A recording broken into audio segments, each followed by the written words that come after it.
Welcome to an archival reconstruction, December 15, 1864. The handwriting in the surviving field log is uneven, the ink blotted where frost touched the page. It reads, "We were ordered forward. The ground was frozen. No drum, no bugle, only the wind. There is no name. Only a unit number, 17th U.S. Colored Troops. Beneath it, faint pressure lines mark a phrase written and erased, advance without sound." The next page was torn away, but the imprint of lost ink remains visible under angled light. When examined years later, it revealed the ghost of a sentence pressed into the paper. They moved as if unseen. The archivist who cataloged the journal noted that the book had been found in an attic near Nashville, water-stained and warped by cold.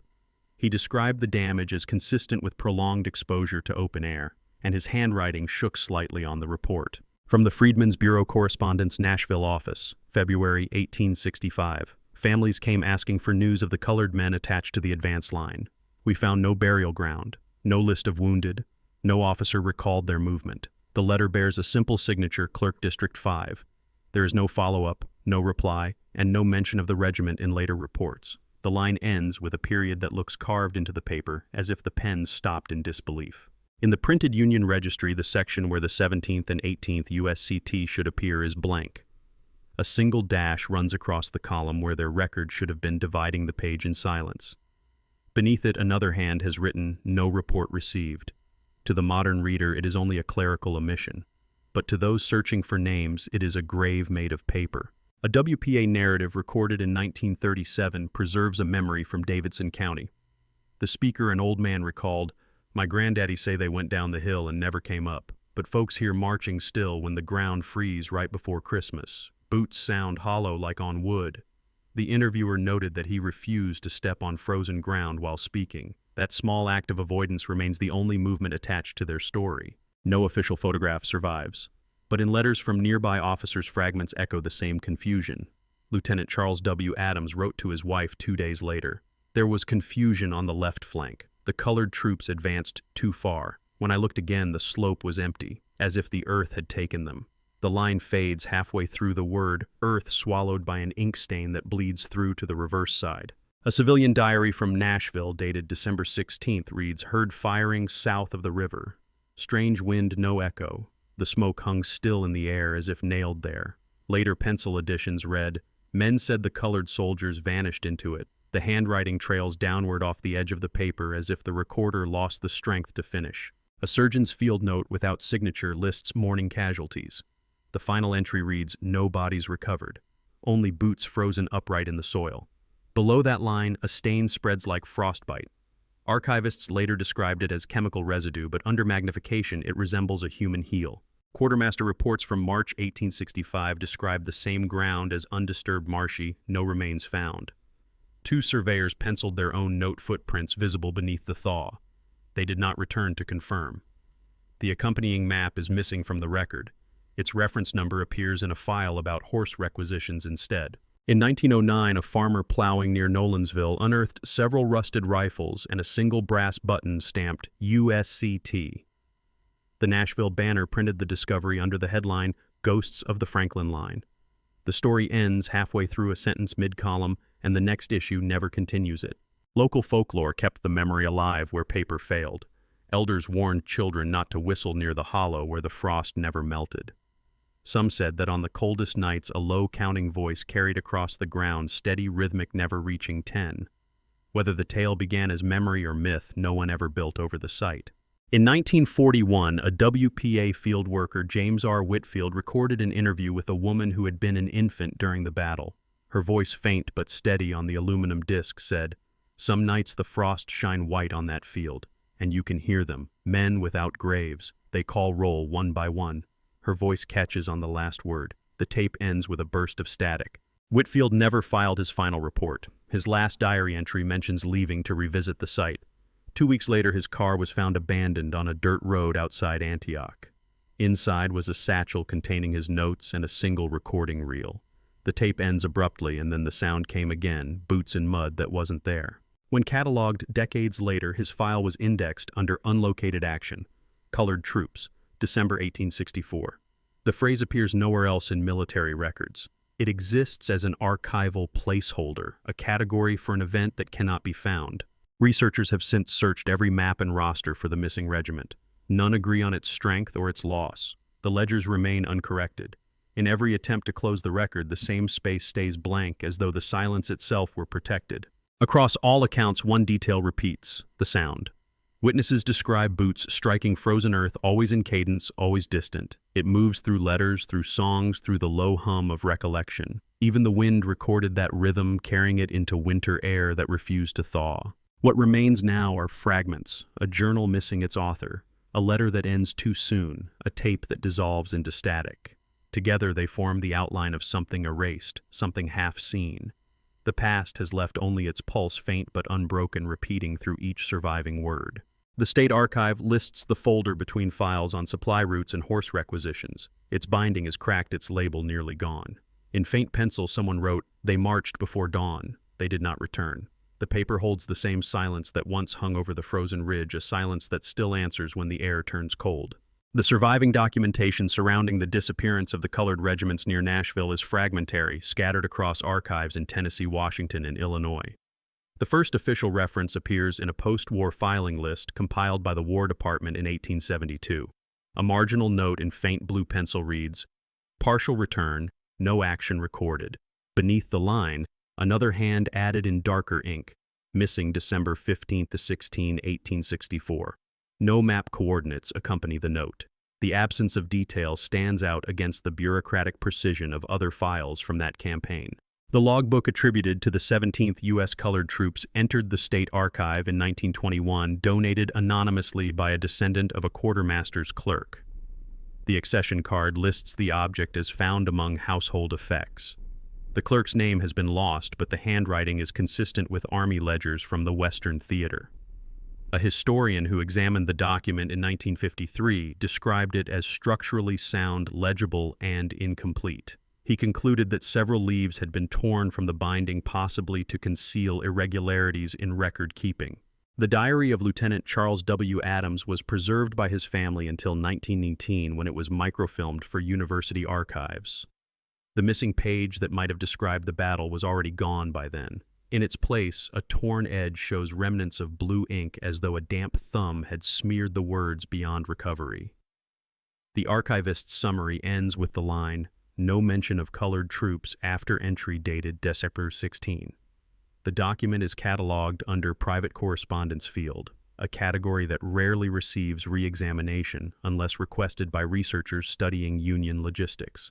The Freedmen's Bureau Correspondence District 5 is one of the few surviving civilian accounts that acknowledge the disappearance at all. It was written by a clerk whose identity has not been traced. No officer's signature appears above or below his text. The page survives only as a carbon copy, fragile and thin, with faint imprints of typewriter keys pressing through the reverse. When read under low light, another letter becomes visible beneath it, a second unfinished draft where the clerk began the same sentence, but stopped after 3 words. They were gone. Folklorists have long debated whether oral accounts collected in the 1930s accurately preserve 19th century memory. In this case, the pattern of retelling is unusually stable. At least 6 independent WPA fieldworkers documented nearly identical recollections from families around Davidson and Williamson counties. Each remembered a winter morning when the colored soldiers went down the hill and didn't come back. Each insisted that the ground still moved when frost appeared. None of the informants knew one another, and their statements were recorded weeks apart. The fieldworkers themselves left behind marginal notes describing the atmosphere in which these stories were told. One wrote, "Interview conducted outdoors. Subject refused to stand on frozen earth. Kept glancing toward the field." Another noted, "The woman would not say the name Nashville, only that place near the ridge." The consistency of this unease suggests that the story was not merely symbolic folklore, but a localized memory carried quietly through generations who could neither verify nor forget it. A small number of official maps reference the terrain south of the city in vague terms. On one copy of the engineer's sketch of December operations, Army of the Cumberland, a faint set of hand-drawn contour lines mark an unnamed ridge beside a narrow creek. No units are labeled there, only the word lowland. Later copies remove the marking entirely. A notation in the archive catalog reads, "Original damaged by humidity. replacement drawn from recollection. One of the few verifiable geographical coordinates comes from a 1909 land survey following the discovery of rusted rifles and a USCT button. The county assessor's field book records irregular soil compression at lower slope. The terminology reflects technical observation, but the entry was later crossed out in red pencil, possibly by a superior who regarded it as irrelevant to property assessment. When researchers sought the physical site in the 1970s, the ridge had been reforested. Ground-penetrating radar yielded inconclusive results. In 1942, the year after James R. Whitfield vanished, the Tennessee Historical Commission briefly investigated his disappearance. Their internal memorandum stated field worker missing, equipment recovered, cause undetermined. The tape reels he recorded were transcribed in part by a junior assistant who described hearing repetitive thumping sounds near the end of the final reel. She marked them as equipment noise. The transcript's last line before the cut reads, "and they answered." The assistant's initials appear below in small cursive LMW. Whitfield's case became a minor footnote in the administrative history of the Federal Writers Project. His supervisor's report emphasized that no verifiable connection exists between the subject matter of his final assignment and his subsequent disappearance. Yet local rumor persisted that he had gone searching for a battlefield no one could locate. In the Nashville Public Library's vertical files, a handwritten card still bears his name under the subject missing researchers. It remains one of the few personal documents linked to the story. Over the decades, attempts to reconcile the archival record with local oral memory have produced conflicting theories. Some historians attribute the disappearance of documentation to clerical confusion at the chaotic close of the war when multiple colored regiments were merged or disbanded before final returns were filed. Others suspect deliberate omission. In 1988, a retired librarian noted that several pages in the bound War Department report on December operations had been physically removed, leaving visible stitch marks. The missing pages correspond exactly to the period when the colored regiments were engaged near Nashville. The broader context of that winter supports the likelihood of an undocumented skirmish. Heavy fog and freezing temperatures disrupted communication across the battlefield. Many of the colored units were newly formed and commanded by white officers unfamiliar with their companies. Orders were often relayed orally through intermediaries who might have misunderstood direction. Under those conditions, a detached advance or misinterpreted charge could easily vanish from coordinated reporting, particularly if losses were severe. Yet the persistence of folklore complicates purely logistical explanations.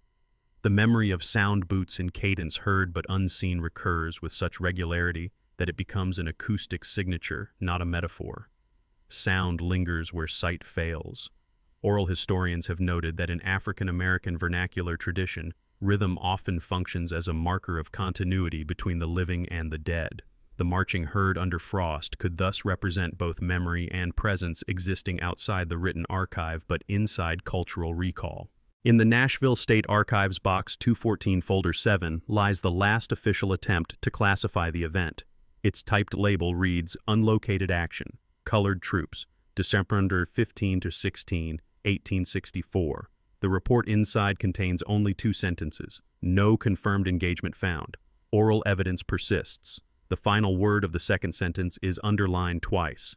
The paper is brittle, its edges brown and translucent, and its text ends without a period, as if the typist expected another page to follow."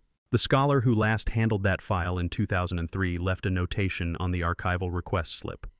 The absence here feels deliberate. It is a statement without academic foundation, yet it captures the strange gravity of the record, a gravity not created by what is preserved but by what refuses to appear. No single document explains why an entire movement of soldiers, their names and their dead, slipped through the structure of history. Their existence survives in the gap between fact and recollection, between ink and voice. And within that gap, the field near Nashville remains both a place and an idea, the edge where record ends and memory begins.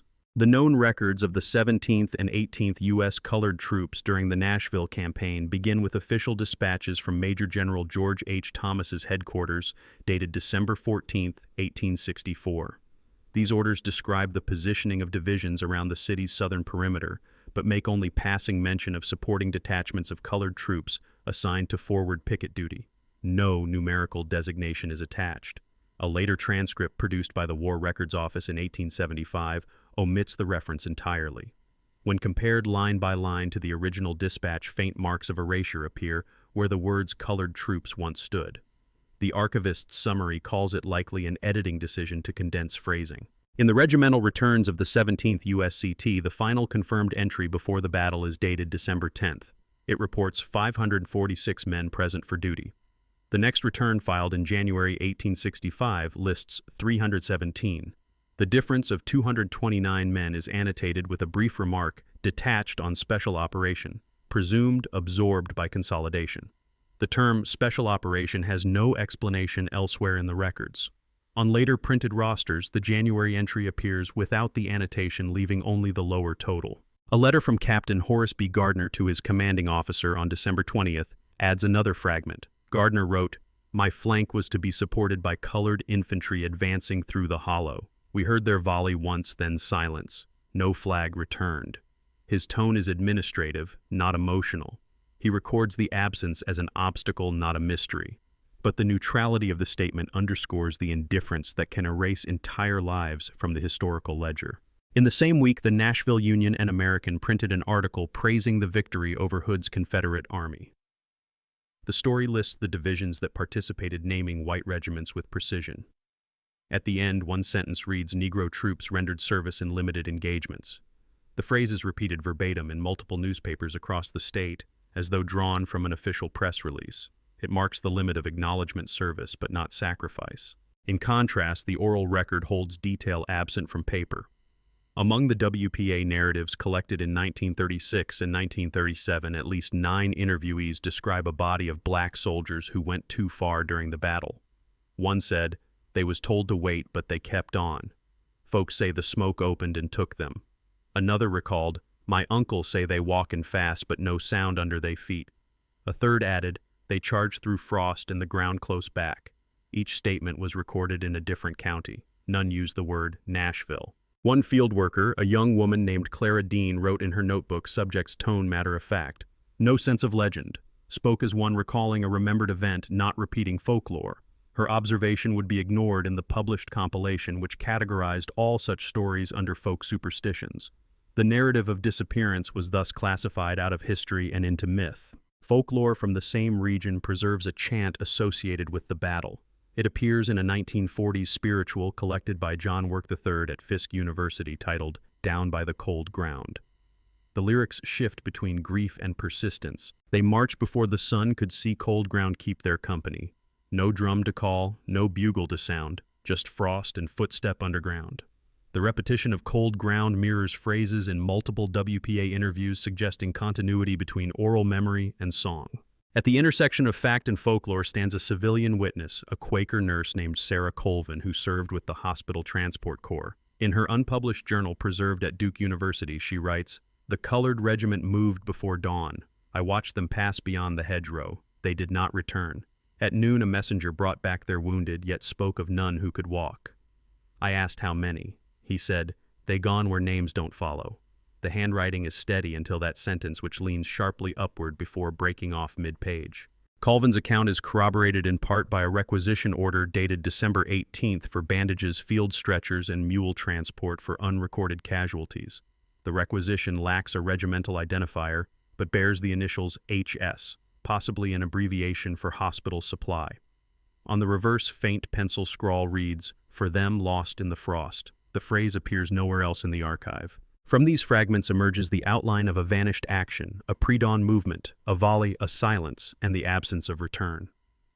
The precision of military paperwork ends exactly where the uncertainty begins. In the administrative rhythm of war, a gap becomes self-perpetuating. Once an event lacks coordinates, later files can only repeat its absence. Meanwhile, in the oral layer, the story deepens rather than disappears. A woman interviewed in 1938 said, "My mama told me they still out there under the cold hill listening for orders.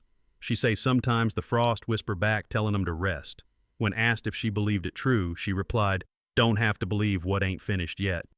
The fieldworker noted her phrasing without commentary. Another testimony recorded in 1940 in neighboring Williamson County links the story to a local custom. The speaker, an elderly farmer, explained, "Every Christmas we hang tin on the fence so the wind can talk. That's for them soldiers who didn't get called home." The interviewer's marginalia adds, "He refused payment saying the words weren't his to sell." The contrast between documentation and recollection forms a rhythm of its own, the factual record moving in one direction, the spoken word circling back. Together they create what one archivist later called the sound of missing pages. In that sound, fact becomes echo, and folklore becomes evidence, each validating the other's existence through absence. Military summaries remain silent beyond statistical loss. Oral histories insist on continuity, claiming that on winter nights the air itself remembers the cadence. Whether read as metaphor or memory, the effect is the same. The frozen ground becomes an archive the paper cannot hold. Across both layers, written and spoken, the story of the charge at Nashville does not resolve. It reverberates unfinished, as though the record itself were marching still. The tension between written record and oral memory began long before historians noticed the gap. In early January 1865, a brief correspondence circulated within the quartermaster department. It referred to missing material associated with colored troops of recent engagement. No itemization follows.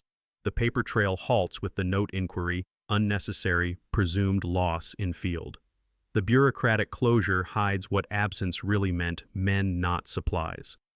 When later clerks recopied these files, they merged materiel and personnel into one unreadable blot, a word that could mean either. Decades later, the historian Samuel W. Parks, writing in 1912, called attention to the anomaly of a gap in the colored regimental line during the Battle of Nashville. He suggested that a detached unit may have been absorbed into another formation without record. His footnote cites oral recollections of unidentified local informants. The word unidentified reappears 6 times in his article. Each iteration erases the very witnesses he depends on. A microfilm reel in the Tennessee archive holds fragments of a telegraph exchange between Union officers stationed south of the city. One message reads, "Advance element colored has not rejoined main force." The reply filed 6 hours later, "No such detachment listed." The next transmission is incomplete. Only one legible word remains at the bottom margin: returned. Whether the sender meant the soldiers or the message, no one knows. The page bears heat damage as though burned before copying. In the oral layer, contradiction deepens. An interview from the WPA field notes records an elderly woman saying, "My uncle saw 'em march all lined up quiet, no shout, no song. Said the white officer wave his hat once and then they gone behind the frost. He say next morning the field smooth again, no track. When asked who the officer was, she answered, 'Nobody knew his name. Folks say he ain't from here.'" The interviewer added tone uncertain mixture of recollection and dream. Another interview describes men seen walking at dusk near the same ridge decades later. They wore blue coats and no faces, the storyteller said. Just shadow where eyes should be. They carry rifles, but no sound come from them. The field worker noted the informant's shaking hands and refused to record further detail, marking the page subject emotional. In these accounts, the soldiers do not vanish once they continue returning, neither alive nor gone, walking a boundary between memory and report. The contradictions multiply in official correspondence. A Union logistics memo dated March 1865 lists unaccounted for: 3 wagons, 42 mules, 1 regiment colored. The absurdity of scale suggests clerical sarcasm or error, yet the handwriting is steady, the tone practical. In the margin, a different pen adds "verify when ground thaws." No verification followed. When the War Records Office compiled the official records of the Union and Confederate armies in the 1880s, editors struggled with missing reports from colored regiments. In volume KXLV Part 1, the Nashville operations include an asterisked note, several returns and supplementary documents destroyed by dampness. No explanation appears regarding which documents or whose. Later editions remove the note entirely. The revision turned decay into disappearance. Folklore kept reasserting what records erased. In 1939, an old man told interviewer Charles Green they still out there under frost. "You can hear 'em knocking rifles together, countin' step." Green replied, "You mean ghosts?" The man answered, "No. Soldiers. You don't call the ones still marchin' ghosts." His voice was steady enough that the interviewer's annotation reads only "speaker serious." In the winter of 1940, just before Whitfield began his own field work, a letter appeared in the Nashville Banner. It was unsigned, written in a formal hand on lined paper. "Sir, why are the colored dead of the Ridge not named among the honored?" The editor published it under the heading "Anonymous Inquiry," adding the note, "No evidence of such burial." The next day, a reader responded, "Let the dead rest where they fell." The exchange ended there. By 1941, the same year Whitefield vanished, folklore and fact were converging uneasily. His surviving notes record a meeting with a local preacher who refused to identify his congregation, but spoke of the night when the Lord froze the earth to keep their bodies from sinking too deep.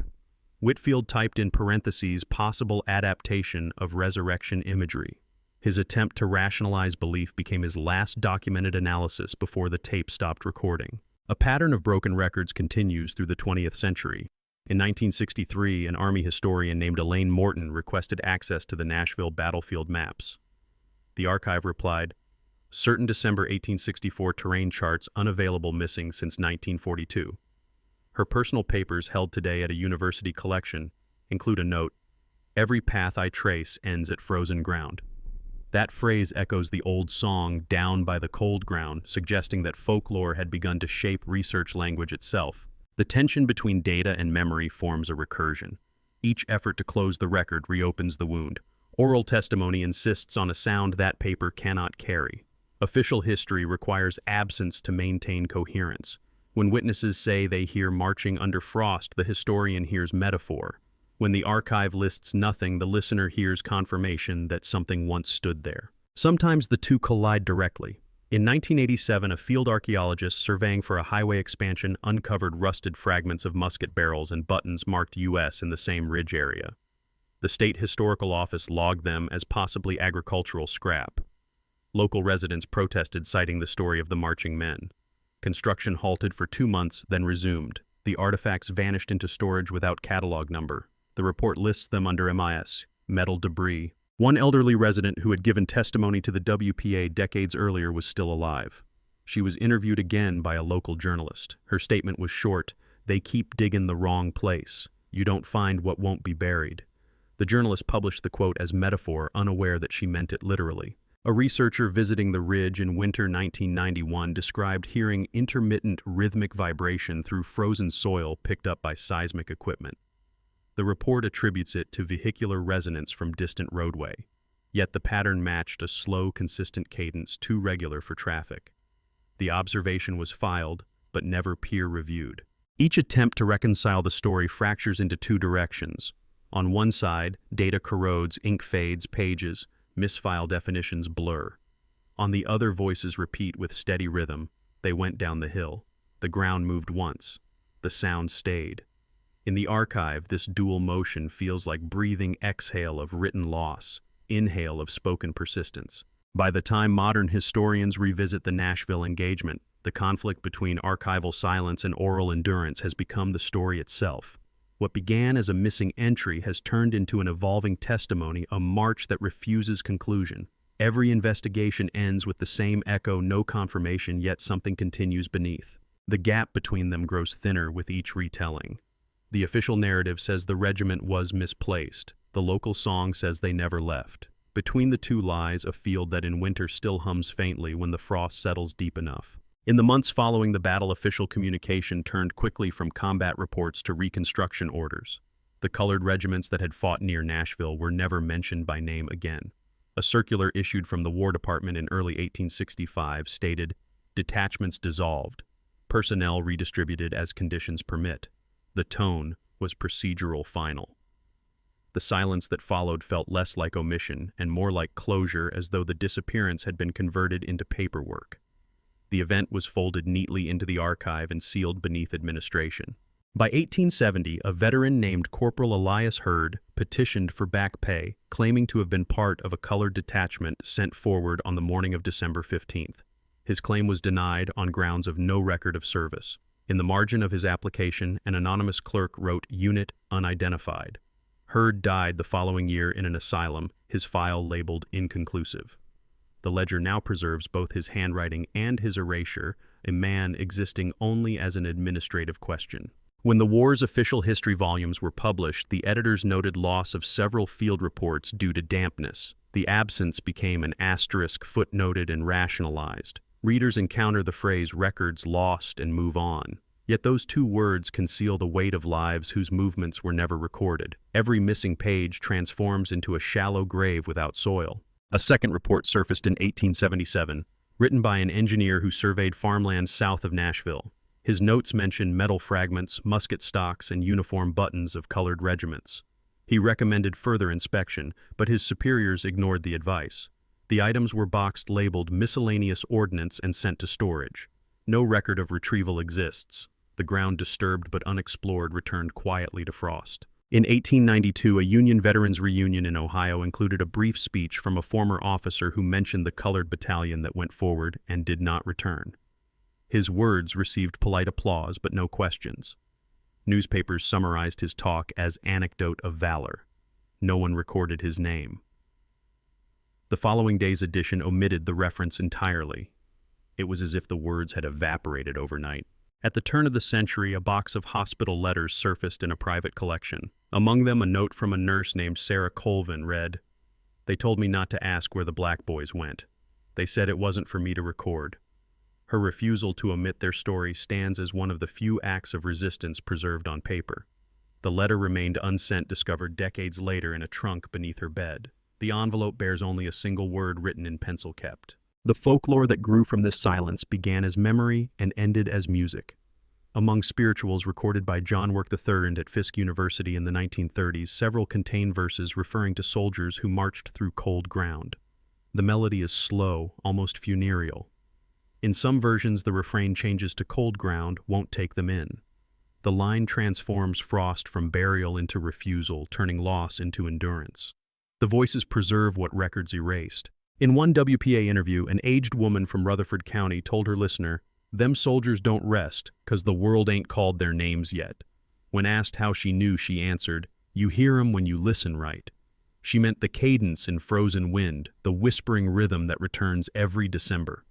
The field worker transcribed her words faithfully but added in brackets, superstitious tone. Even accuracy could not escape dismissal. In nearby Williamson County, families held quiet vigils during the winter solstice. They placed tin scraps on fences so the wind would strike them in rhythm. The sound echoed across frozen ground, small metallic footsteps repeating in air. When researchers asked why, an old farmer replied, "So the ones who march too far can still find home." His statement merged commemoration and belief without distinction. During the 1940s, as oral history gained academic attention, folklorists debated whether such practices reflected trauma or myth.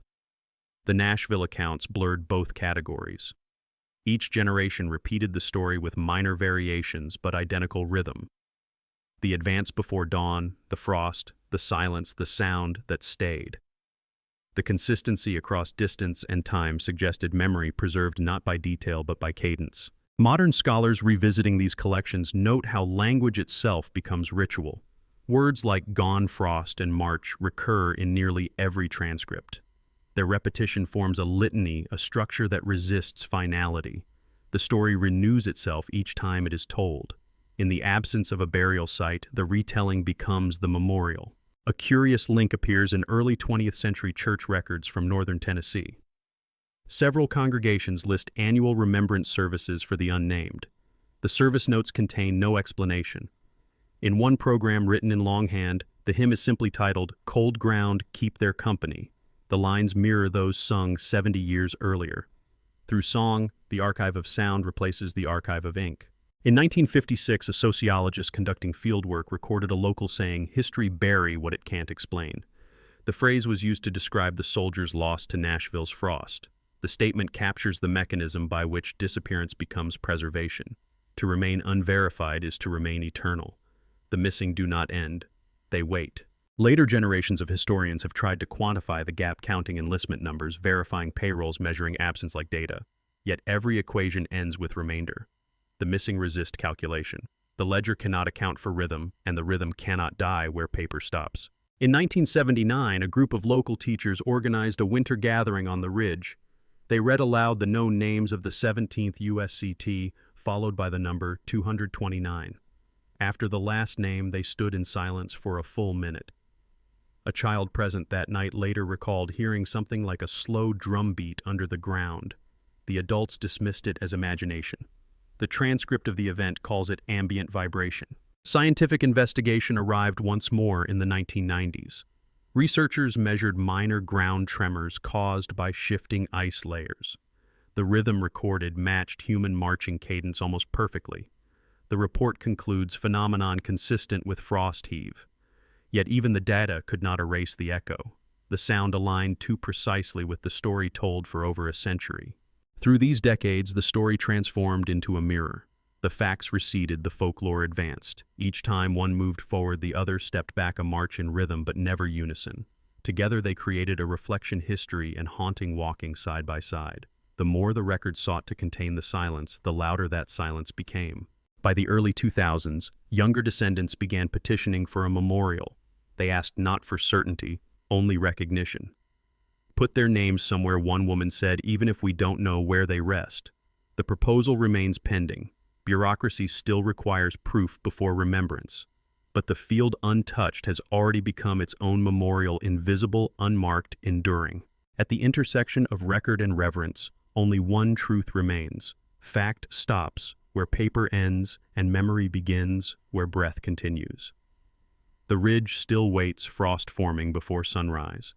When the air stills enough to listen, the cadence returns, not ghostly, not miraculous, simply persistent. The sound of history, marching back through silence, step by step, toward a recognition that has not yet arrived. In the archive, silence has weight. Every page missing, every name erased, carries the same pressure as a heartbeat that has stopped mid-sound. Historians read through ledgers and find not information, but air-dense, immovable, heavy, with what should have been written there. The report of the 17th U.S. Colored Troops ends abruptly in the middle of a sentence. Advancing under heavy fog, no signal received. The next page is blank. It is not damage, it is pause. A silence precise enough to be intentional. The last known document from that winter was an unsigned memo attached to a requisition form. It reads, "No remains recovered."